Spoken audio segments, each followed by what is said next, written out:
Good morning and welcome back to my bathroom. It's been a little while, but now that I'm ending my breastfeeding journey, it's time for me to start incorporating hydroquinone back into my skincare routine. And to me, hydroquinone is the #1 pigment fighter that you can be using topically in your regimen. So I'm going to share how I incorporate that into my morning skincare routine, as well as other products that I use to help combat hyperpigmentation.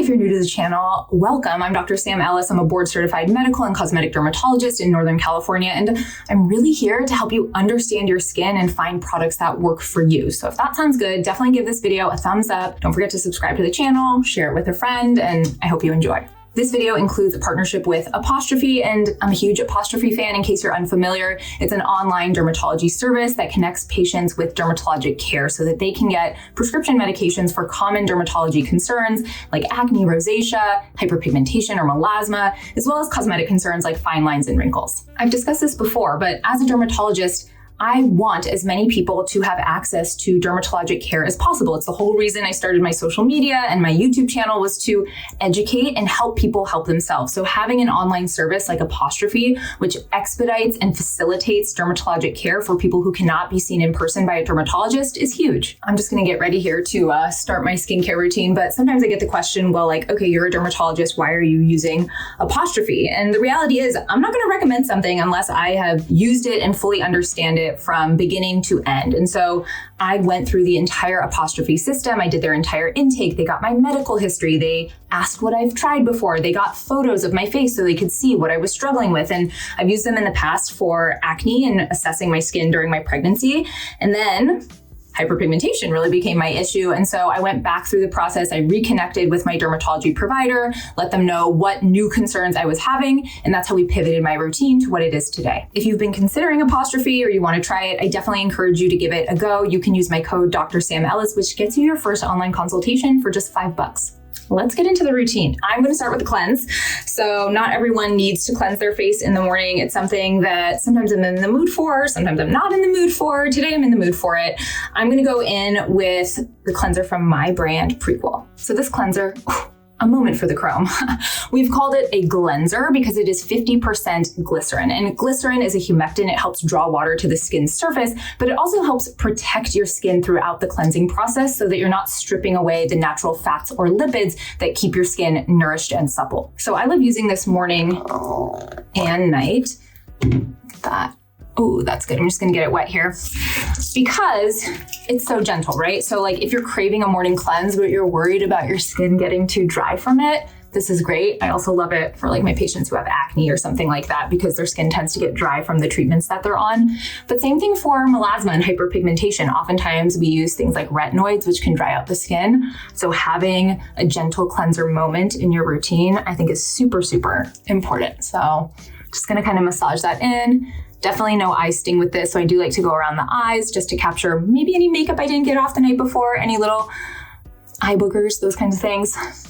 And once it's sat there for a second, I'll go in and rinse this off. And this is really going to prep my skin for everything to come and everything else that's going on it. And I'm just gonna pat my face dry. I mean, normally after I wash my face, it is super red. So the fact that my skin just like doesn't get flared from that cleanser, I love it. Now, if your skin is not as sensitive as mine is, you could also think about incorporating an exfoliating cleanser into your routine. So for example, I really love the Skin Medica AHA BHA cleanser. I think they call it their AHA BAHA cleanser, which is an excellent exfoliating cleanser that has alpha hydroxy acids and beta hydroxy acids in it to help exfoliate the skin gently. And I think that's a great option for people who struggle with melasma or other forms of hyperpigmentation. Getting that increased cell turnover with an exfoliating option just helps clear and brighten the skin faster. You just have to be careful because anytime you're adding an exfoliating step into your skincare routine, you're also kind of breaking down your skin barrier to some degree. So if your skin is getting too irritated, take that step out. But if your skin is really robust and you're looking for ways to optimize your hyperpigmentation skincare routine,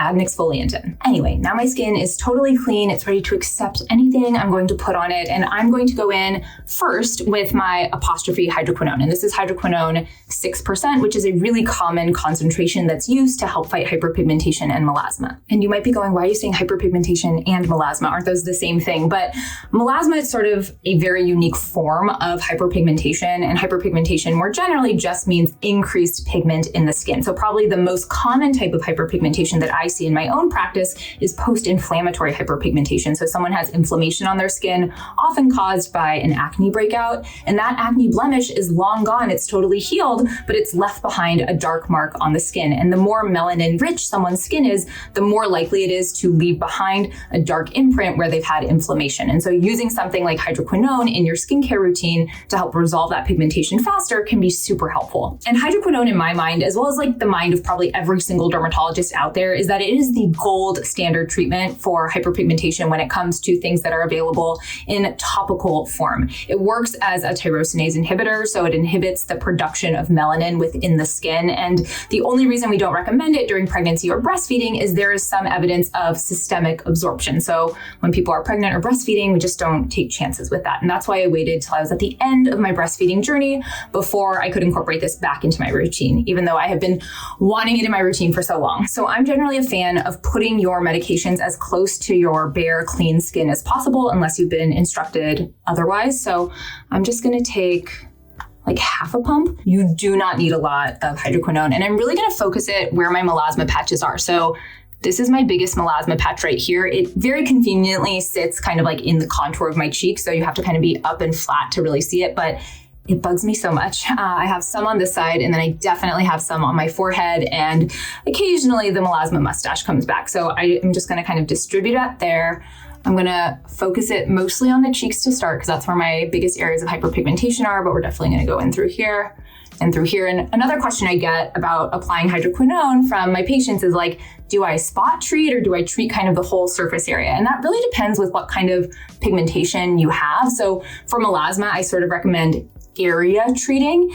And then if you have post-inflammatory hyperpigmentation where it's just unique spots, you can certainly just focus the hydroquinone where you're struggling the most. In addition to Apostrophe just making the entire process of getting hydroquinone so straightforward, like I literally was like, I need to start hydroquinone. I would really like a prescription. I messaged my dermatology provider who had helped me with prescriptions in the past. Literally in 2 days, I had the prescription at my door. I don't know if that's normal, but it was amazing. And the other thing is I really like the texture of this hydroquinone. So depending on who formulates it, hydroquinone can feel a little bit sticky on the skin. This one feels like a serum. It goes on so effortlessly, which is super important because I am going to layer it with other things. And as kind of like a skincare junkie, it has to fit well in my routine. So I am a huge fan of this hydroquinone specifically as well. One other thing I'll mention before I move on with the rest of my skincare routine is hydroquinone can be compounded, so essentially mixed in one formula with other pigment fighting ingredients. So for example, I will often compound hydroquinone with tretinoin, and I know Apostrophe does that as well because tretinoin, which is a retinoid, is also super helpful for fighting pigmentation. But since I like to use my hydroquinone in the morning, I wanted it as a separate prescription, and then I can use my tretinoin at night. But for a lot of patients, they want everything streamlined, and being able to compound that medication and ask for that through Apostrophe, I think is also really convenient. The next step in my morning skincare routine is an antioxidant. I have personally used vitamin C in my skincare routine for like a decade now. I love vitamin C. It's not for everyone. I think it has the ability to benefit a lot of different skin types, but for some people, they're too sensitive to it or they don't notice an improvement with it. So sure, if it doesn't do anything for you, keep it out. But for me, I feel like it makes such a massive difference in my skin. I also love that you can use antioxidants through kind of all phases of your life, whether you're trying to conceive, pregnant, breastfeeding. So this has been a staple in my skincare routine without breaks for such a long time. Now, when it comes to which vitamin C I'm going to be using, that really varies based on the day. And that's mostly because I'm a dermatologist and I love skincare. So I like to try a wide variety of vitamin C. So I have like a range of price points, textures, accessibility that I can recommend to my patients. If you're interested specifically in hearing more about vitamin C and product recommendations, I have a YouTube video dedicated to that. So you should certainly check it out. Today, I'm going to be using the Skin Better Alto Advanced Defense and Repair Serum. To me, this is like prestige antioxidant skincare. We're just going to take about that much. I just want to show you. Okay. Wasting it. This is a pricey vitamin C. I don't like to waste, but well, it's not a waste. It's going on the back of my hand, but this texture is super nice. It kind of comes out. It's like a lightweight serum, but it's not as watery as some of the ascorbic acid based serums. So for example, like SkinCeutical C Ferulic, which I also really love. That one's super watery. This one's thicker than that. So, okay. So this one's for the face. I think 1.5 pumps. That feels good. So it's not a ton, and we're just gonna put it everywhere. So vitamin C is helpful for helping you produce collagen. It also slows the breakdown of collagen, so benefits there. But when it comes to addressing melasma and hyperpigmentation, it also inhibits an enzyme in your skin called tyrosinase. And tyrosinase is what makes melanin, the pigment in your skin. So when you slow that process down or reduce it, you're able to get your pigmentation under better control. So we're just gonna kind of put that there. Now, if I was using a more watery vitamin C, I would have put that on before I went in with my hydroquinone. But since this is kind of like a lightweight serum, and that is also somewhat of a lightweight serum, I wanted to put my medicated product as close to my skin as possible. Now, in addition to having vitamin C in here in the form of tetrahexyldecyl ascorbate, which is a oil-soluble form of vitamin C, this also has so many other antioxidants in it. And I know I kind of mentioned that before, but I think it's really important because people might be like, well, this is crazy expensive. And yeah, it's a pricier vitamin C for sure, but I think it's not just a vitamin C. To me, this is a very comprehensive antioxidant serum. And if you struggle with things like hyperpigmentation, having more antioxidants in your skincare routine can really benefit you, because anytime you have oxidative stress in the skin, which is what an antioxidant is combating, it can increase inflammation and in turn cause hyperpigmentation. So to me, this is like such a great part of a skincare routine, if you can tolerate it, to have some type of vitamin C or other antioxidant in your routine. So we cleansed, we put on our prescription hydroquinone, we used our antioxidant. Next up in my hyperpigmentation morning skincare routine is something called Meloderm. And if you've watched my other hyperpigmentation or melasma skincare videos before, I've mentioned this because to me, this is such an amazing pigment fighter that is available over the counter. And the reason I think this is such an incredible pigment fighter, aside from like seeing visible results when I've used it in my own skin, is that it has so many different pigment fighters in one formula. So it has azelaic acid, it has kojic acid, mulberry extract, alpha-arbutin, licorice root extract. I'm sure there's so many more that I'm forgetting, so I'll throw them up on the screen, but you get the picture. This just has like a loaded ingredient list, and I really think it makes this product so effective. I also really like that this comes in a very moisturizing format, so I really use it as my moisturizer in my skincare routine. So I'll just show you the texture here first. Nice like stout pump. You can see here, like really nice. Love that. So I use one full pump for my face. You can also use this for areas of body hyperpigmentation. So elbows, knees, armpits, groin. I also love that the Meloderm website kind of has this like money back guarantee. I'm not sponsored by them, I promise. So if you don't like it and it doesn't work for you, you can just send it back, which I think is really nice. I think that shows that they really believe in the product they're putting out there. So can you see how like lovely and moisturized my skin looks now? It's not gonna dry down to this finish. It's gonna be less shiny, but I love that feeling in the morning of just being like, yes, my skin is nourished. And then the fact that we're also fighting hyperpigmentation with everything we've put on our skin so far, I love it. I think the other thing worth mentioning is you probably have noticed that I did not use an eye cream during this video, but I did bring the Meloderm very close up under the eye. So if you struggle with hyperpigmentation around the eye, sometimes that is due to excess pigment deposition in the eyelid skin. So using a pigment fighter topically can really help with that. Now, there are many other reasons you can have dark circles. I have a whole video about it. So if you want all the deets, check it out. But if there is some component of your dark circle that is related to pigment in the skin, using your pigment fighting topicals around the eye can be helpful. I really like all of that skincare to dry down for a few minutes before I go in with my final skincare step, which is of course sunscreen. I cannot reinforce this enough. If you're doing a full-on melasma or hyperpigmentation skincare routine and you are not finishing that morning routine with sunscreen, like, what are you doing? UV radiation is the #1 driver of hyperpigmentation, whether it's melasma or post-inflammatory hyperpigmentation. If you're getting UV radiation on your skin in any amount, typically it's going to worsen that pigmentation. So it absolutely needs to be part of your skincare routine that you are protecting yourself from the sun. Absolutely in the form of sunscreen, but also think about incorporating things like wide brim hats, sunglasses, anything that can keep sun off your face is going to benefit your pigmentation. I'm going in with a trio of sunscreens, which might seem like overkill, but you'll understand the process in a second. So they're all by Color Science. These are SPF 50 tinted sunscreens. And the reason I emphasize the fact that they are tinted is because tinted products can help protect against hyperpigmentation if you have more melanin-rich skin. Now, I'm not saying that I have melanin-rich skin. I like the fact that these are tinted because it helps just cover my pigmentation. But the iron oxides in tinted products, whether that be tinted sunscreen or foundation or concealer, can help block blue light, which is also emitted by the sun in addition to UV radiation. And blue light can exacerbate pigmentation in people who have more melanin-rich skin. So it's a nice add-on to your routine. If you can incorporate a tinted product, whether it's in the form of your sunscreen or something you're applying after your sunscreen, I think it's beneficial. All right, so first up on my sunscreen application list is the Color Science Sun Forgettable Total Protection Face Shield Classic or Original. So this one has like a very light peachy pink tint, and I'm gonna do at least like 4 fingers of this.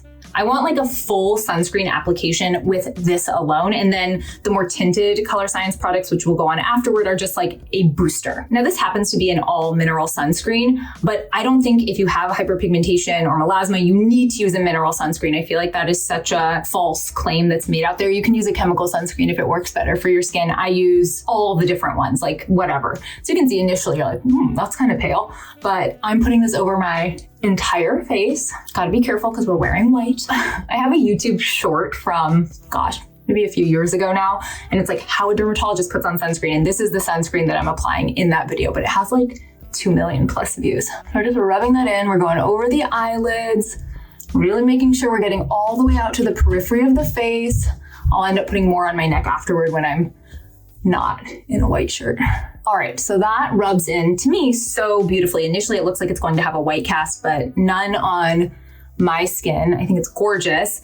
That is like a full layer of sunscreen. Like I could be done with my sunscreen application and just go out the door, but I want something that has more tint and pigment to help cover this. And certainly I could use makeup, but many days when I'm in clinic, I don't really want to put on foundation. So using a good tinted sunscreen helps achieve that as well. So we're going to do that next. So now I'm going to go in with the Color Science Sun Forgettable Total Protection Face Shield Flex. These are much, much, much more deeply pigmented. So pigmented, I find that if I were to use like the proper amount, like a 1/4 teaspoon for my face of this, it would look too thick and cakey and just like not the finish that I personally want. But when used more sparingly, it is beautiful, like beautiful coverage, helps mitigate some of the redness and the hyperpigmentation that I struggle with. So that's why it's so important to me to have like a full face of appropriate sunscreen application. And then this is just an add-on. I'm not really using this for its sun protective benefits, but it just happens to have that as well. Also, I just find in my practice, people tend to under apply their sunscreen or not apply enough. So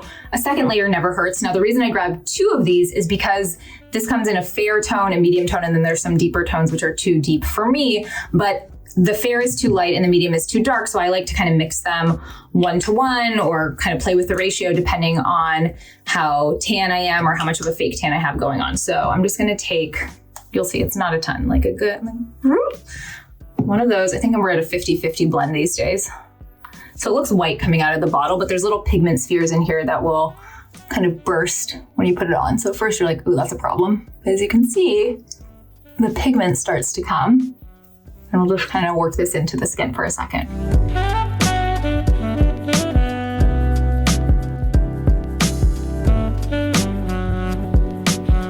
So that is all blended in now. And it almost looks kind of scary because, you know, when you put foundation on and you haven't added any dimension back with blush or bronzer, it's a little bit frightening, but you can see how much that evened my skin tone out. And now I can go in with my makeup routine and sort of finish off the rest of my entire morning situation. I'm gonna move on with my day and go put my makeup on. I hope this routine helped you if you're struggling with melasma or hyperpigmentation. If you've been treating your hyperpigmentation and you have something that's really worked for you, please let me know in the comments. We all want to know about it.